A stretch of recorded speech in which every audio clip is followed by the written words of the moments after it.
The ultimatum had been delivered in the drawing room, a room that had always felt cold, but now seemed to hold the chill of a tomb. Ilara stood before her father, Lord Harrington, her hands clasped so tightly her knuckles were white mountains on a pale landscape. His face was a mask of impatient granite. "You will marry Lord Vernham," he stated, the words not a proposal but a sentence. "The contracts are drawn. It is done." Ilara's breath caught, a tiny, snagged thing in her throat. Lord Vernham was a man whose soul seemed to have curdled. He was twice her age, with a wet mouth and eyes that roamed over her as if she were a horse he was considering for purchase. The thought of his touch was like swallowing dust and ashes. "I will not," she whispered, the words tasting of rebellion and terror. Her father's eyes, chips of cold blue ice, narrowed. "You have no choice in the matter. Our family is on the brink of ruin. Vernham's fortune will save us. Your duty is to this house." "My duty is not to be sold like chattel," she countered, her voice gaining a sliver of strength. It was a sliver forged in years of quiet observation, of being overlooked and underestimated. She was the plain daughter, the one for whom no grand match was ever expected. She was simply a pawn to be used when all other options were exhausted. "Insolence," he roared, his face flushing a dangerous mottled red. "You will do as you are told, or by God, you will find yourself with nothing. No home, no name, nothing." The threat hung in the air, thick and suffocating like smoke from a guttering candle. He meant it. He would cast her out without a second thought. The world outside these walls was a place she could not imagine, a terrifying void for a woman with no connections and no coin. A desperate, wild idea began to bloom in the darkness of her mind. It was a thorny, poisonous-looking thing, but it was also the only light she could see. If she was to be ruined, she would be the author of that ruin. "I cannot marry Lord Vernham," she said, her voice shaking but clear, "because I am already promised to another."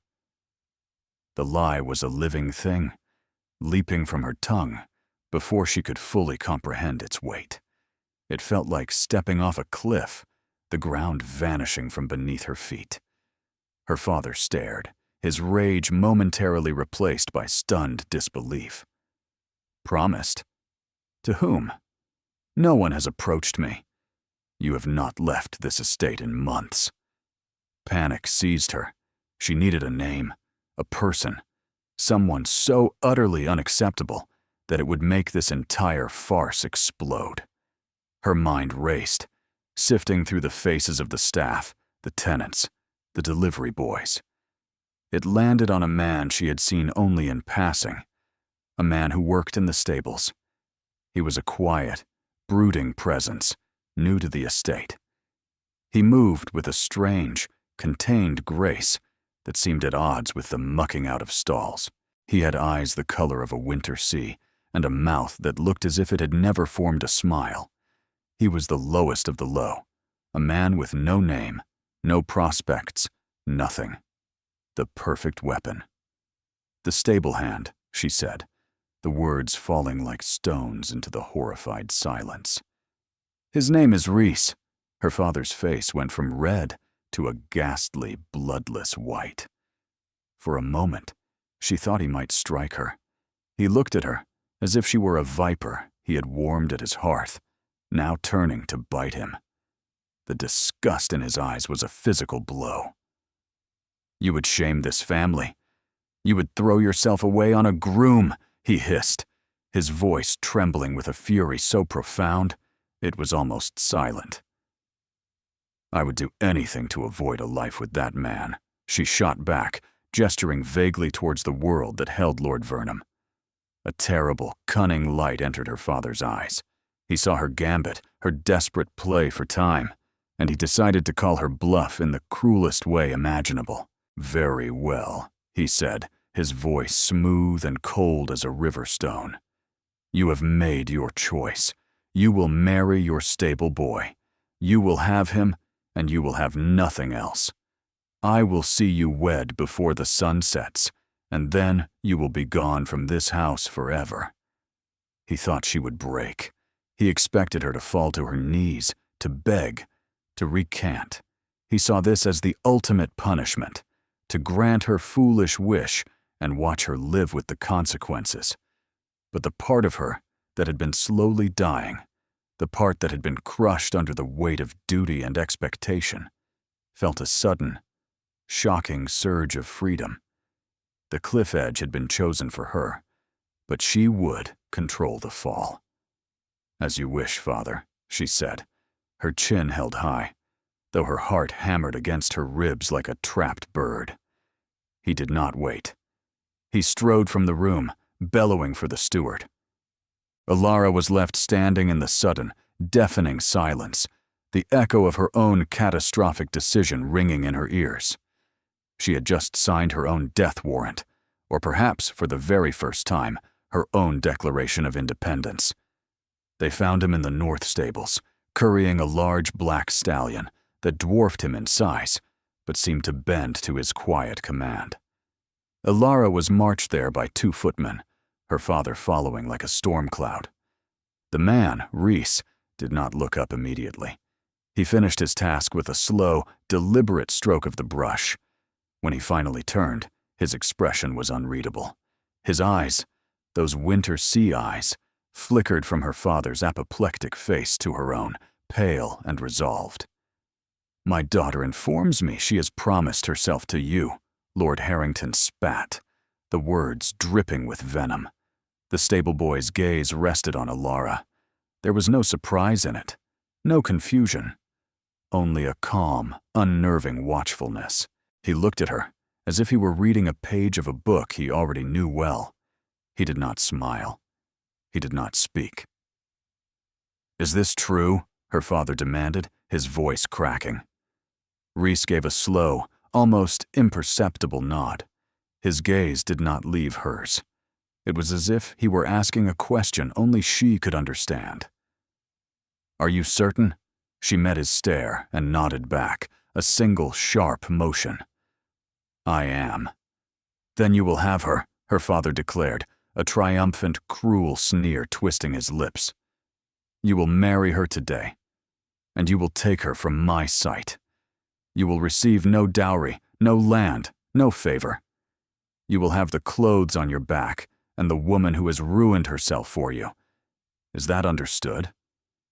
A long silence stretched, broken only by the soft snort of the stallion. Alara's courage began to waver. What if he refused?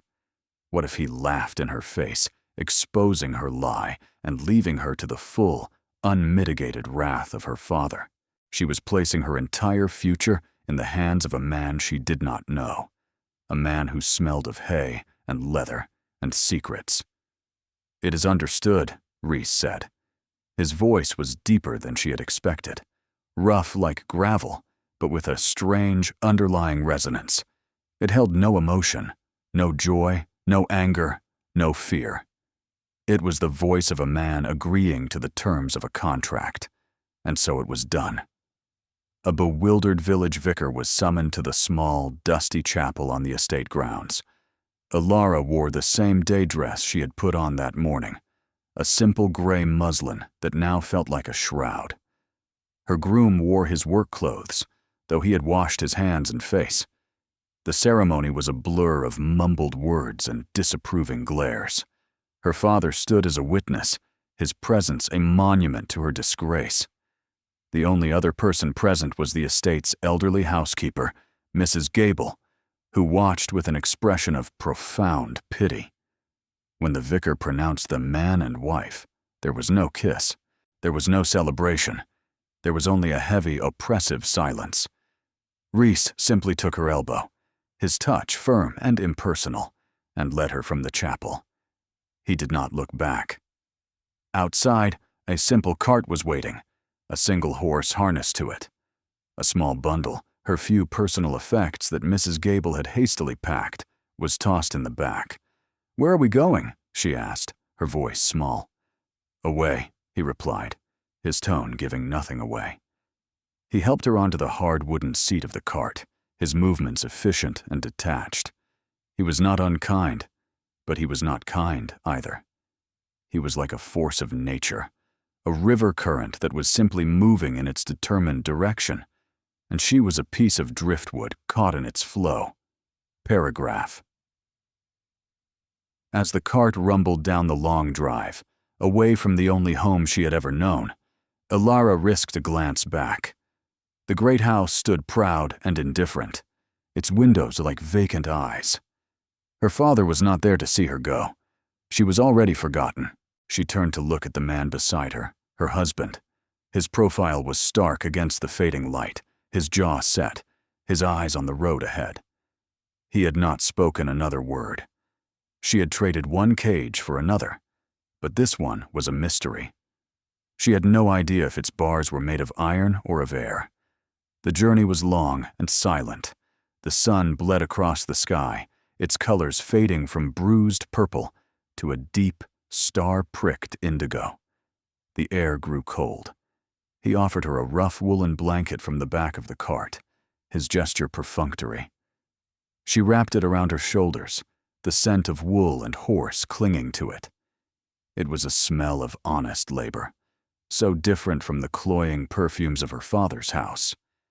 She expected they were heading to some squalid tenement in a nearby town, or a dilapidated shack on the edge of a common.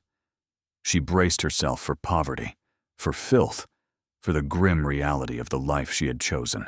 But as the moon rose, he turned the horse off the main road and onto a narrow, well-tended lane that wound through a dense, ancient wood. The trees were massive, their branches weaving a dark canopy overhead. It felt like entering another world.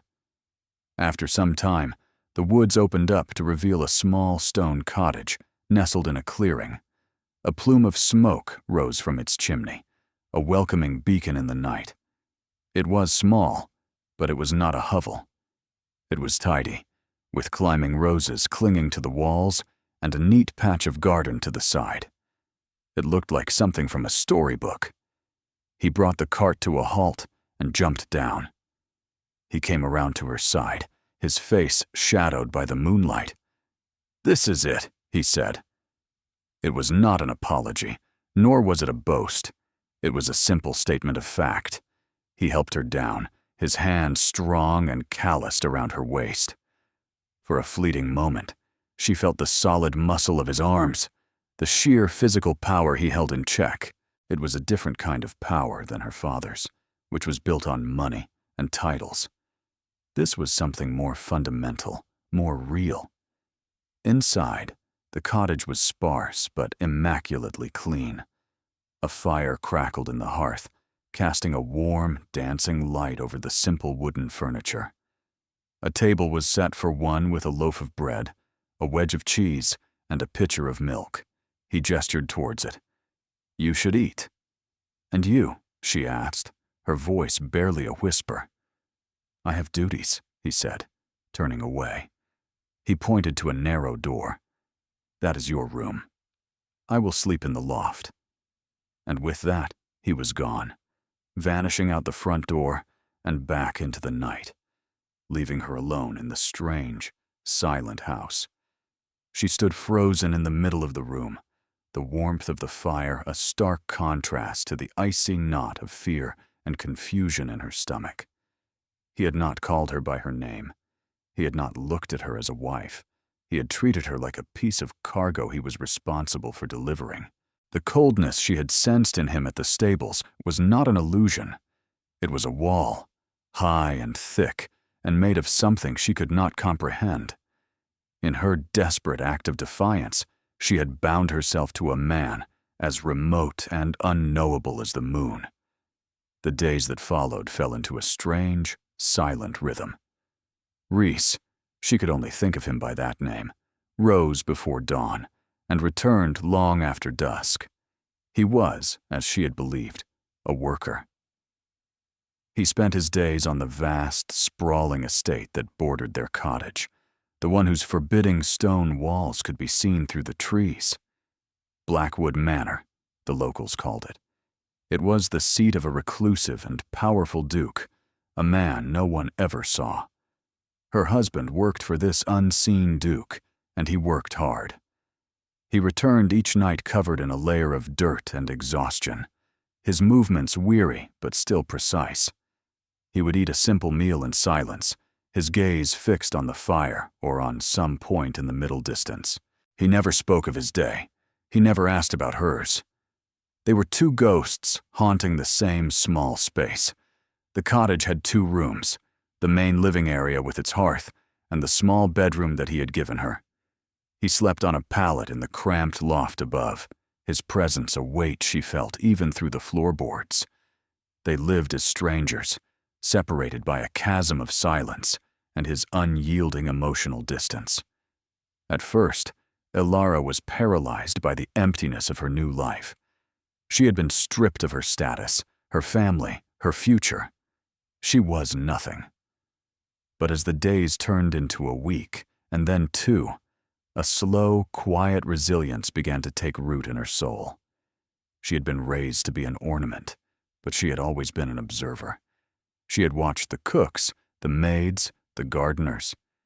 She had read books on husbandry and estate management from her father's library, not because she was expected to, but because she was curious. She began to work. She cleaned the cottage until the floorboards shone. She tended the small garden, her hands, once soft and pale, becoming calloused and browned by the sun. She learned the names of the herbs and coaxed new life from the soil. She found a rhythm in the kneading of bread, a solace in the steady chop of vegetables for the evening stew. She did it for herself, to fill the long, empty hours, to fight back against the encroaching despair. But she also did it for him. She began leaving his dinner warming by the fire, a silent offering. She mended the tears in his work shirts, her stitches small and neat. She did not know why. Perhaps it was a bid for kindness. Perhaps it was a way of asserting her own value in this silent, lonely world they shared. He never acknowledged her efforts. He would eat the food, wear the mended shirts, but his silence remained absolute.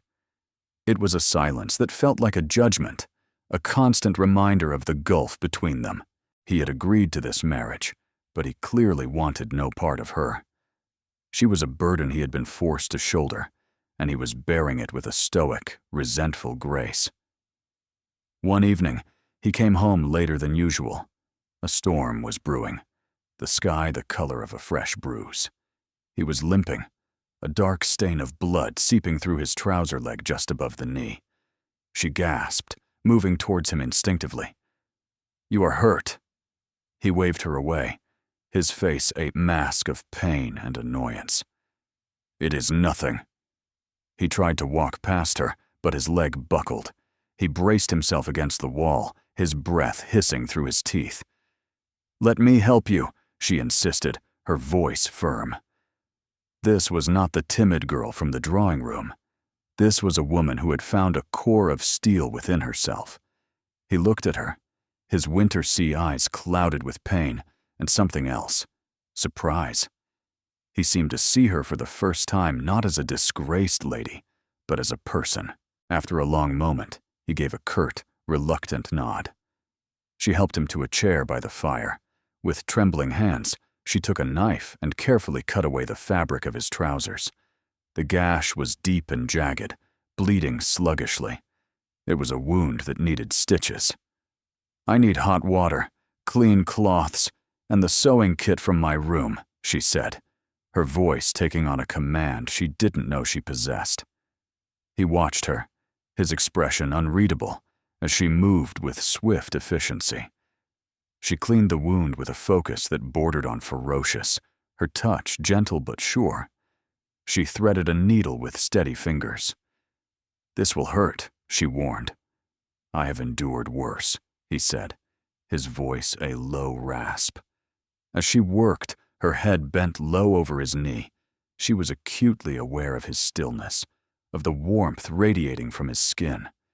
She could feel his eyes on her, a gaze that was no longer distant, but intensely focused. She stitched the wound closed, her movements precise, just as she had seen the estate doctor do once for a fallen groom. When she was finished, she bandaged it tightly. She looked up and found him staring at her, his expression a complex mixture of pain, gratitude, and something she could not name. It was a look that made her heart skip a beat. "You have a surgeon's hand," he said, his voice quiet. "I read books," she replied simply, gathering the soiled cloths. He was forced to stay home for the next few days, his leg propped up by the fire. The enforced proximity was both a comfort and a torment. The silence in the cottage was different now. It was no longer empty, but filled with a new, crackling tension. She continued her quiet routines, but she was aware of his gaze following her as she moved about the small space. She saw things she had not seen before. She saw the way his calloused hands could be surprisingly gentle as he carved a piece of wood into a small, perfect bird for a village child who had wandered by. She heard the way he spoke to the horse, his voice soft and coaxing. One afternoon, while he was dozing, a book fell from the small shelf he kept by the loft ladder. She picked it up. It was not a simple farmer's almanac. It was a volume of Greek philosophy, heavily annotated in a sharp, intelligent hand. She stared at the book, then at the sleeping man by the fire. The pieces did not fit. A simple stable hand who read, "Plato? A laborer with the hands of a surgeon and the instincts of a commander?" The mystery of him deepened, becoming a constant hum beneath the surface of her days. Who was this man she had married? He was a walking contradiction, a man of secrets wrapped in layers of silence.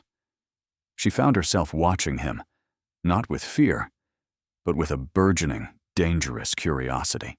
Her heart, which she had thought frozen solid, had begun to thaw in the most inconvenient and terrifying way. She was falling in love with the stranger who was her husband. The feeling was a quiet agony. He had shown her no affection, no warmth, beyond that one moment of grudging gratitude. He still kept his distance, his walls firmly in place. To love him was to invite a pain far deeper than her father's rejection. It was to offer her heart to a man who had made it clear he did not want it. She felt like a fool, trading one form of heartbreak for another. Weeks turned into a season. Autumn bled its colors across the landscape, painting the woods in hues of gold and fire. Rhys's leg healed, and he returned to his long days of work. The silence between them returned, but it was heavier now, freighted with all the things she had seen and all the things she now felt. One day, a lavish carriage bearing her family's crest rumbled up the lane. Alara's heart plunged into her stomach. Her father stepped out, followed by the smirking, odious figure of Lord Vernham. They surveyed the humble cottage with open contempt. "Well, well," Vernham sneered, his eyes lingering on Alara's simple dress and dirt-stained hands. "Is this the paradise you chose over me, my dear? How rustic." "What do you want?" Alara asked, her voice cold. She stood her ground at the cottage door, a small, fierce guardian of her new, strange life. "I have come to offer you a final chance," her father said, though his tone held no mercy. "Vernham is a forgiving man. He is still willing to take you. Annul this ridiculous union, and you can be saved from this squalor." "I am not in need of saving," she said, her gaze steady. "Do not be a fool, girl," her father snapped. "Look at this hovel. Look at yourself. You are living in filth with a man who is no better than the dirt he walks on. Where is he? Hiding in a barn?" At that moment, Rhys came around the side of the cottage. He had been splitting wood, and an axe was held loosely in one hand. He was dressed in his simple work clothes, his face impassive. He stopped and looked at the two finely dressed men. his eyes taking in the scene with that unnerving calm. "Ah, the groom speaks," Vernon said with a cruel laugh. "Tell me, fellow, what is the price to be rid of your wife? I am certain we can come to an arrangement." Rhys did not answer. He simply looked at Vernon, his winter sea eyes turning hard and flat as slate. There was a dangerous stillness about him, a coiled tension that made the air feel thin. He took a slow step forward, and Vernon, for all his bluster, took an involuntary step back.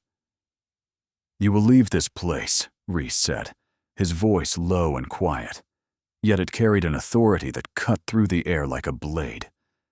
"And you will not return." "Do you know who you are speaking to?" her father blustered, his face reddening. "This is Lord Vernon, and I am Lord Harrington." Rhys's gaze flickered to Alara. He saw the defiant pride in her eyes, the way she stood tall despite their taunts. A flicker of something unreadable passed through his own expression. "I know who you are," Rhys said, his eyes returning to the two men. "But you, it seems, have no idea who I am." He took another step. "Leave. Now." There was something in his voice, a core of absolute command that brooked no argument. It was the tone of a man accustomed to being obeyed without question. Her father and Vernon, flustered and suddenly looking foolish, scrambled back into their carriage like scolded children. As the carriage clattered away, Alara turned to her husband. The axe was still in his hand, but his posture had relaxed. He was looking at her, and for the first time, she saw a crack in his armor. She saw a flicker of raw, protective anger. He had defended her. He had defended their home. "Thank you," she whispered, her voice thick with emotion. He just nodded, his jaw tight, and turned back to his woodpile, the wall of silence slamming back into place. But it was too late. She had seen behind it, and what she had seen only made her fall for him deeper. The first sign of the real trouble came not as a human threat, but as a whisper on the wind. For days, the sky had been a low, oppressive sheet of gray. The air was heavy, humid, and still. Then the rain began.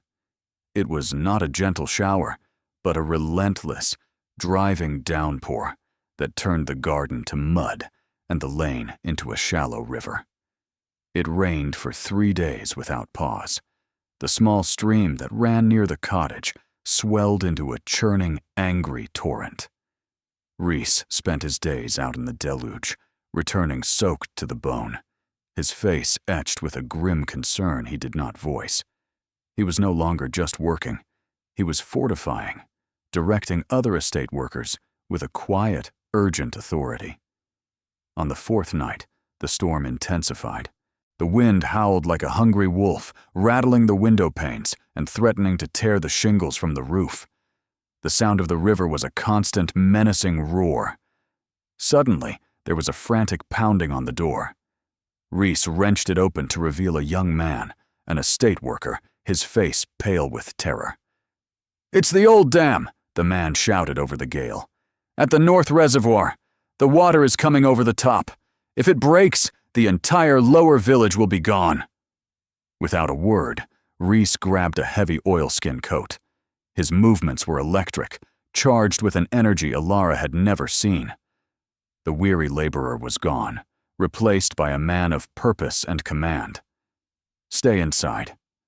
"Bar the door," he ordered her, his voice sharp and absolute. "I am coming with you," she said, her own fear eclipsed by a sudden, fierce need not to be left behind, to help. He turned, his eyes blazing in the lamplight. "It is too dangerous. Do as I say." "The women and children in the village will need help," she argued, pulling on her own worn cloak. "I can help organize them. I can help at the infirmary. I will not be a liability." He stared at her for a long, hard moment, the storm raging around them. He saw not a fragile lady, but the same determined woman who had stitched his leg and faced down a lord. He gave a single, sharp nod. Stay close to me." The scene at the dam was one of controlled chaos. Dozens of men worked by lantern light, their faces grim, their bodies straining against the rising water. They were piling sandbags, trying to shore up the crumbling earthen wall, but it seemed a hopeless task. The water was a monstrous living thing, clawing at their defenses. And at the center of it all was Reese. He was not just helping, he was directing the entire operation. He moved through the chaos with an almost supernatural calm, his voice cutting through the roar of the wind and water. "Hale, take your team to the spillway. It needs to be cleared. Now," he yelled. "Thompson, we need more braces on the western face. Use the timbers from the old mill." The men obeyed instantly, without question. They looked to him not as a fellow worker, but as their commander. Ilara watched in stunned amazement. Who was this man who could command such loyalty and expertise? He understood the engineering of the dam, the hydraulics of the flood, with a knowledge that was deep and innate. While he organized the defense of the dam, Ilara made her way to the village hall, where frightened families were beginning to gather. The hall was disorganized. The people panicked. Drawing on a wellspring of inner strength she never knew she possessed, she took control. "We need blankets for the children," she called out, her voice clear and steady. "Someone start a fire in the hearth. We need hot water and tea. You, sir, help me move these benches to make beds." People turned to her, their fear giving way to the relief of having direction. She organized them, calmed them, her quiet competence a balm on their terror. She remembered the layout of the village from her rides as a girl and realized that a small cluster of cottages in the lower hollow had likely been cut off. The families who lived there were old and infirm. No one had gone for them. She ran back out into the storm, fighting her way against the wind to the dam. She found Reese, his face slick with rain and streaked with mud. "The Miller cottages!" she yelled to him. "No one has checked on them! They're trapped!" His eyes widened in alarm. He had been so focused on the dam, he had overlooked them.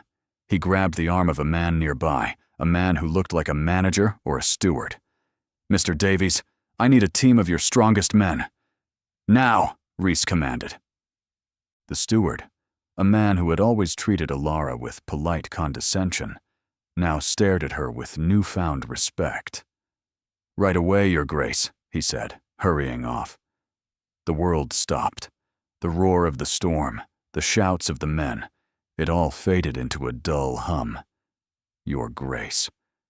Ilara stared at the man she knew as Reese, the man she had married in an act of defiance, the stable boy, her husband. The steward had called him Your Grace. There was no time to process it. Reese, or whoever he was already moving, leading the rescue party towards the hollow. Ilara ran after him, her mind reeling. Duke, he was the Duke, the reclusive, powerful, unseen Duke of Blackwood. Alistair. The rescue was perilous. The water was already waist-deep, the current strong. He led the way, his strength seeming limitless as he forged a path through the churning flood. They reached the cottages just as the water began to pour in through the doors. Ilara helped him carry an elderly woman out, her own small frame straining with the effort. As they carried the last person to safety, a great, groaning roar echoed from up the valley. The dam had breached. A wall of water, a liquid battering ram, was thundering towards them. "Run!" Alistair bellowed, shoving Ilara towards higher ground. He turned to help a man who had stumbled, and in that split second, the wave was upon them. Ilara screamed as she saw the torrent of water slam into him, sweeping him off his feet and pulling him under. She did not hesitate. She plunged back into the churning, debris-filled water, her eyes scanning frantically. She saw a flash of his dark coat as he was swept towards the wreckage of a collapsed bridge. The current was dragging him under, his body snagged on something beneath the surface. With a strength born of terror and love, she fought her way to him. She grabbed his arm, pulling with all her might. "Alistair!" she screamed, the name feeling both strange and right on her tongue. His head broke the surface. He gasped for air, his face pale, his eyes wide with shock. "Alara!" "Go!" "Not without you!" she cried, clinging to him as the water tried to tear them apart. She saw that his leg was caught on a submerged timber. Working together, fighting the current, they managed to free him. He was weak, his leg clearly injured again. Leaning on her, half limping, half crawling, they dragged themselves out of the flood and onto the safety of the hillside, just as the main force of the water crashed past them. They collapsed onto the wet ground, gasping for breath, soaked and shivering.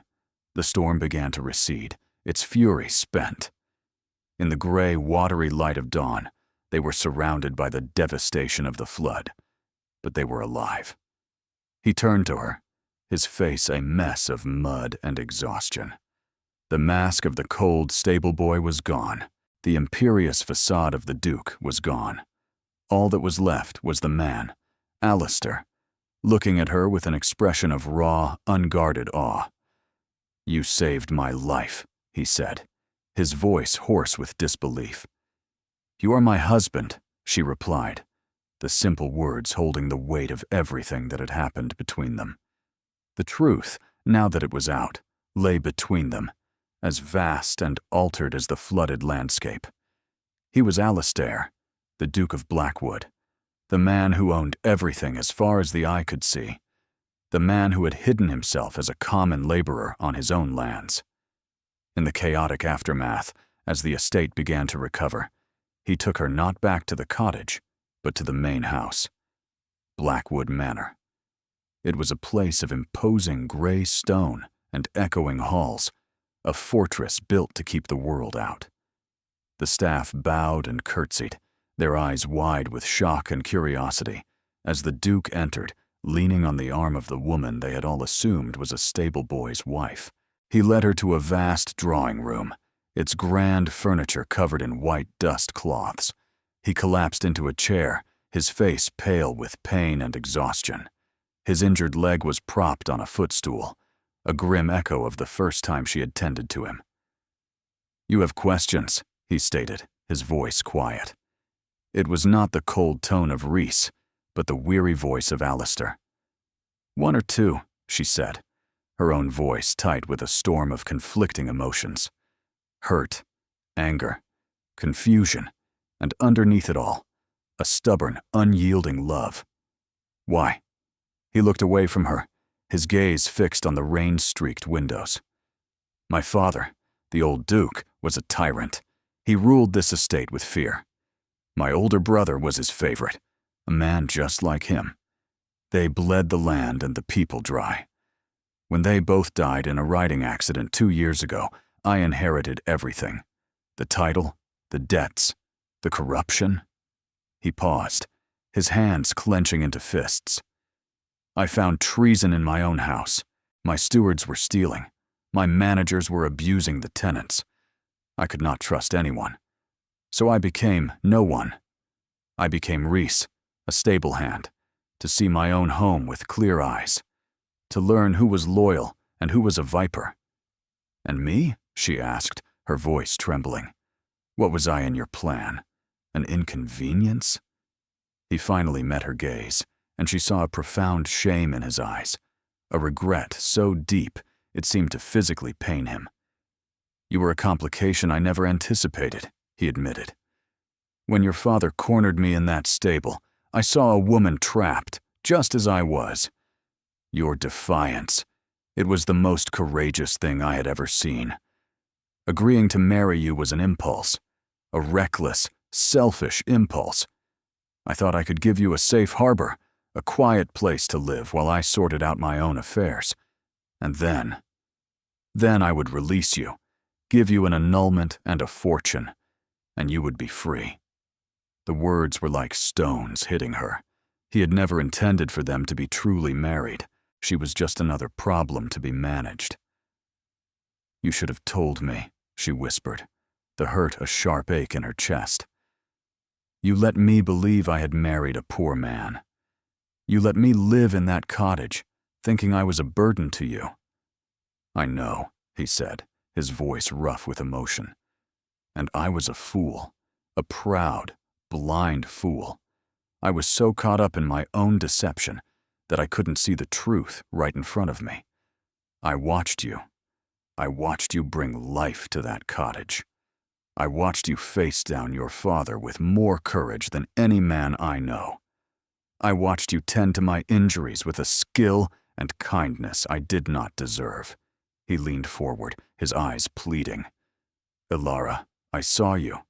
I saw your strength, your intelligence, your grace. I saw it all, and I was too proud and too afraid to admit what was happening. What was happening, she pressed, needing to hear the words. I was falling in love with you, he confessed, the words raw and exposed. I fell in love with the woman who thought she had married a stable boy. I fell in love with your resilience, your quiet dignity, and I was ashamed. Ashamed of my deception, ashamed of how I had treated you, ashamed that I was not the simple, honest man you thought I was. The confession hung in the air, a fragile, shimmering thing. It was everything she had secretly longed to hear, yet it was tangled in a web of lies and misunderstanding. Before she could answer, a footman entered, his expression nervous. Your Grace, Lord Harrington and Lord Vernon are here. They are demanding to see you.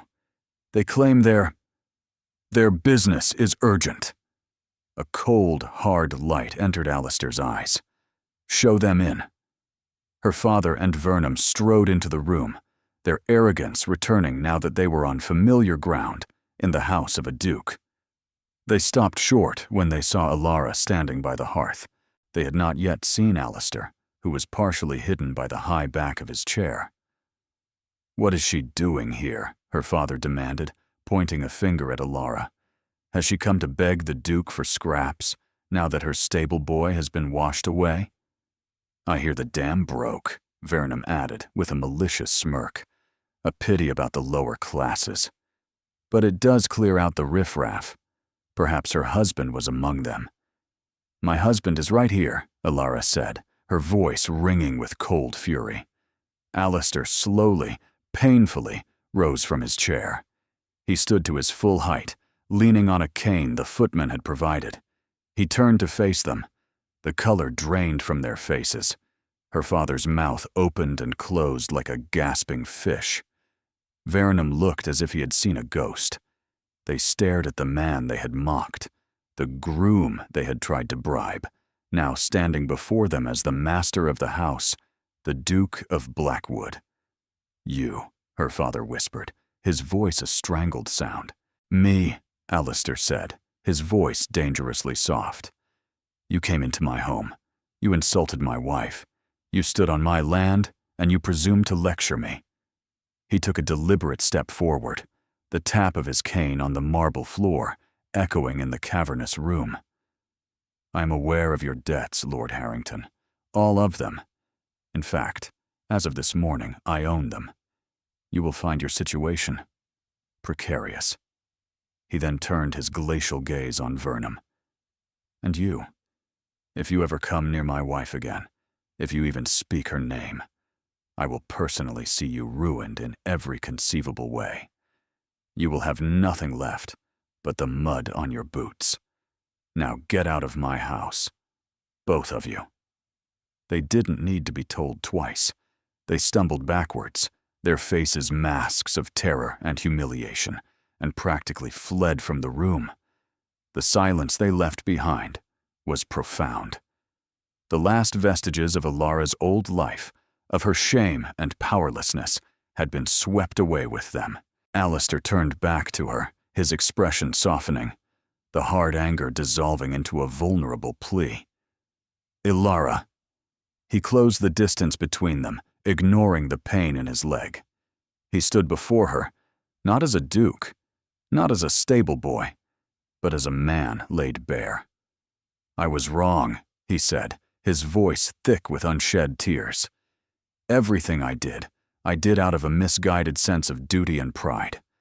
I built walls around myself, and in doing so, I nearly lost the only thing that has ever mattered. I nearly lost you. He took her hands in his. They were warm and strong. I don't want an annulment. I don't want to release you. I want you to be my wife, in truth, in every way. I want to be the husband you deserve. The man you thought you married was a phantom, and the Duke was a coward. But the man standing before you now, he loves you more than he can say. He loves you for your strength, for your courage, for the way you saw something in a broken man in a stable. Tears streamed down Alara's face, washing away the last of the hurt and the anger. She saw in his eyes the truth of his words, the profound love and regret that he had hidden for so long. I fell in love with a stable boy named Rhys, she whispered, a quiet, honorable man who was kind to horses and stood up for his wife. He is still here, Alistair said, his thumb gently stroking her cheek. He is the best part of me, the part you found, the part you saved. And I fell in love with a duke named Alistair, she continued, a small smile breaking through her tears. A brilliant, commanding man who saved his people from a flood. He is yours, if you will have him, he said, his voice cracking. I already have him, she said. He is my husband. He searched her face, his winter sea eyes now warm and bright as a summer sky. And then he lowered his head and kissed her. It was not a perfunctory gesture or a contractual obligation. It was a kiss of desperate relief and profound love, a sealing of a bond that had been forged in defiance, tested in silence, and proven in crisis. It was the closing of a chapter of loneliness and the beginning of a lifetime of love.